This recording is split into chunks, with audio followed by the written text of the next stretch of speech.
ಕೇಂದ್ರದಲ್ಲಿ ಮೋದಿ ನೇತೃತ್ವದ ಬಿಜೆಪಿ ಸರ್ಕಾರದ ತಪ್ಪು ವಿದೇಶ ನೀತಿ ಮತ್ತು ತಪ್ಪು ಆರ್ಥಿಕ ನೀತಿಗಳ ಧೋರಣೆಗಳಿಂದ ಕೃಷಿಕರ ಮೇಲೆ ನಿರಂತರ ಗದಾಪ್ರಹಾರ ನಡೆಯುತ್ತಿದೆ.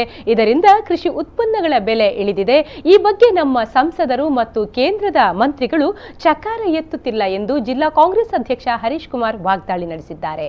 ಅವರು ಅಡಿಕೆಯಲ್ಲಿ ಕ್ಯಾನ್ಸರ್ಕಾರಕ ಅಂಶಗಳಿವೆ ಎಂದು ಕೇಂದ್ರ ಸರ್ಕಾರ ಸುಪ್ರೀಂ ಕೋರ್ಟ್ಗೆ ಹೇಳಿಕೆ ಸಲ್ಲಿಸಿ ಅಡಿಕೆ ನಿಷೇಧಾಭೀತಿ ಎದುರಾಗಿರುವುದನ್ನು ಖಂಡಿಸಿ ಸುಳ್ಯ ಬ್ಲಾಕ್ ಕಾಂಗ್ರೆಸ್ ವತಿಯಿಂದ ಸುಳ್ಯ ತಾಲೂಕು ಕಚೇರಿ ಎದುರು ಪ್ರತಿಭಟನೆಯನ್ನ ಉದ್ದೇಶಿಸಿ ಮಾತನಾಡಿದ್ರು. ಅಡಿಕೆ ನಿಷೇಧದ ಕುರಿತ ಕೇಂದ್ರ ಸರ್ಕಾರದ ಸಚಿವರ ಹೇಳಿಕೆಯನ್ನ ಗಂಭೀರವಾಗಿ ಪರಿಗಣಿಸಬೇಕಿಲ್ಲ ಅಂತ ನಮ್ಮ ಸಂಸದ ನಳಿನ್ ಕುಮಾರ್ ಕಟೀಲ್ ಹೇಳಿದ್ದಾರೆ. ಸಂಸತ್ತಿನಲ್ಲಿ ಸಚಿವರ ಹೇಳಿಕೆಯನ್ನ ಗಂಭೀರವಾಗಿ ಪರಿಗಣಿಸುವ ಅಗತ್ಯವಿಲ್ಲ ಎಂದಾದರೆ ಮತ್ತೆ ಯಾವುದನ್ನು ಗಂಭೀರವಾಗಿ ಪರಿಗಣಿಸಬೇಕು ಎಂದು ಪ್ರಶ್ನಿಸಿದ್ರು. ಇದೇ ಊರಿನ ಡಿಬಿ ಸದಾನಂದ ಗೌಡರು ಅಂದು ಅಡಿಕೆಗಾಗಿ ಪಾದಯಾತ್ರೆ ನಡೆಸಿದರು. ಅವರ ಆಗಿನ ಅನುಕಂಪ ಈಗ ಯಾಕೆ ಇಲ್ಲ? ಶೋಭಾ ಕರಂದ್ಲಾಜೆ ಸೇರಿದಂತೆ ಸಂಸದರು ಸುಮ್ಮನಿರುವುದೇಕೆ ಎಂದು ಪ್ರಶ್ನಿಸಿದ್ರು. ನಮ್ಮ ದೇಶದಲ್ಲಿ ಕಾನೂನು ಮಾಡುವಂತದ್ದು ಜನರ ಒಂದು ಹಿತ ಕಾಪಾಡುವಂತಹ ಒಂದು ಪವಿತ್ರವಾದ ಒಂದು ಅಂಗ. ಸಂಸತ್ತಿನಲ್ಲಿ ಏನು ಹೇಳ್ತಾರ ಅದೇ ನಮಗೆ ವೇದವಾಕ್ಯ.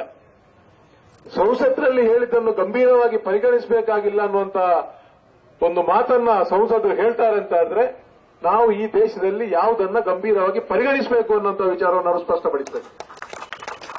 ಈ ದೇಶದಲ್ಲಿ ನಾವು ಯಾವುದನ್ನು ಗಂಭೀರವಾಗಿ ಪರಿಗಣಿಸಬೇಕು? ಹಾಗಾದ್ರೆ ಪ್ರಧಾನಮಂತ್ರಿಯವರು ಹೇಳಿದ ಹೇಳಿಕೆಗೂ ಗಂಭೀರವಾಗಿ ಪರಿಗಣಿಸುವ ಅಗತ್ಯ ಇಲ್ಲ. ಕೇಂದ್ರ ಸರ್ಕಾರದ ಯಾವುದೇ ಮಂತ್ರಿಗಳು ಹೇಳಿದ ಒಂದು ಹೇಳಿಕೆಗಳನ್ನು ಕೂಡ ನಾವು ಗಂಭೀರವಾಗಿ ಪರಿಗಣಿಸುವಂತಿಲ್ಲ.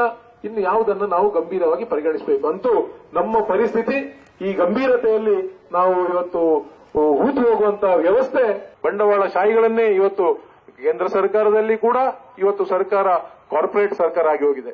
ಕೆಪಿಸಿಸಿ ಕಾರ್ಯದರ್ಶಿ ಎಂ ವೆಂಕಪ್ಪ ಗೌಡ ಮಾತನಾಡಿ, ಸಂಸತ್ತಿನಲ್ಲಿ ಈ ಅಂಶ ಪ್ರಕಟಗೊಂಡಾಗ ನಮ್ಮ ಸಂಸದರು ಡೊಂಬರಾಟ ಮಾಡಿಕೊಂಡಿದ್ದರೆ, ಶೋಭಾ ಕರಂದ್ಲಾಜೆ ಡ್ಯಾನ್ಸ್ ಮಾಡಿಕೊಂಡಿದ್ದರೆ, ಈಗ ಈ ವಿಚಾರ ರೈತ ವಿರೋಧಿ ಎಂದು ಅನಿಸತೊಡಗಿದಾಗ ಬೀದಿ ನಾಟಕ ಮಾಡುತ್ತಿದ್ದಾರೆ.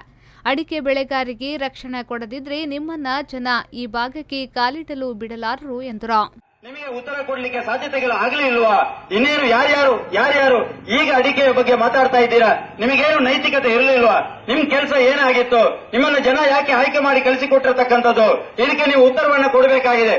ಹೇಳಿ ನೀವು, ನಾನು ಸಂಸತ್ತಿನಲ್ಲಿ ಕೂತಿರ್ಲಿಲ್ಲ, ನಾನು ಸಂಸತ್ತಿನಲ್ಲಿ ಇರಲಿಲ್ಲ, ಅಥವಾ ನನ್ನ ಕಿವಿ ಬಂದಾಗಿತ್ತು ನನಗೆ ಪ್ರಶ್ನೆ ಕೇಳಲಿಲ್ಲ, ಅಥವಾ ನನ್ನ ಕಣ್ಣು ಕಾಣದಾಗಿತ್ತು ನನಗೆ ಕಣ್ಣು ಕಾಣ್ತಾ ಇರಲಿಲ್ಲ, ಅಥವಾ ನನಗೆ ಬುದ್ಧಿ ತಿಳುವಳಿಕೆ ಇರಲಿಲ್ಲ, ನಾನು ಬುದ್ಧಿವಂತನಲ್ಲ ಅನ್ನುವಂತ ಉತ್ತರವನ್ನ ಕೊಡಿ ಸ್ವಾಮಿ. ನೀವು ಎಲ್ಲಿದ್ದೀರಿ ನಳಿನ್ ಕುಮಾರ್ ಅವರೇ?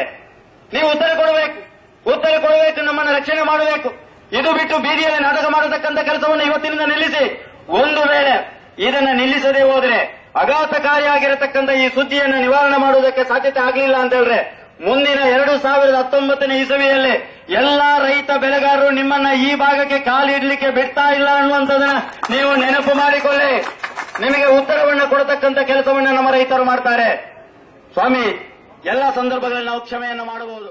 ಪ್ರತಿಭಟನೆಯಲ್ಲಿ ದಕ್ಷಿಣ ಕನ್ನಡ ಜಿಲ್ಲಾ ಕಾಂಗ್ರೆಸ್ ಪ್ರಚಾರ ಸಮಿತಿ ಅಧ್ಯಕ್ಷ ಧನಂಜಯ ಅಡ್ಪಂಗಾಯ, ಬ್ಲಾಕ್ ಕಾಂಗ್ರೆಸ್ ಅಧ್ಯಕ್ಷ ಜಯಪ್ರಕಾಶ್ ರೈ, ಕೆಪಿಸಿಸಿ ಕಾರ್ಯದರ್ಶಿ ಭರತ್ ಮುಂಡೋಡಿ, ಮಹಿಳಾ ಕಾಂಗ್ರೆಸ್ ಅಧ್ಯಕ್ಷೆ ಗೀತಾ ಕೋಲ್ಚಾರ್, ಕಿಸಾನ್ ಘಟಕದ ಶಿವರಾಮ್ ರೈ, ಯುವ ಕಾಂಗ್ರೆಸ್ ಅಧ್ಯಕ್ಷ ಸಿದ್ದಿ ಕೋಕೋ ಮುಂತಾದವರು ಹಾಜರಿದ್ದರು.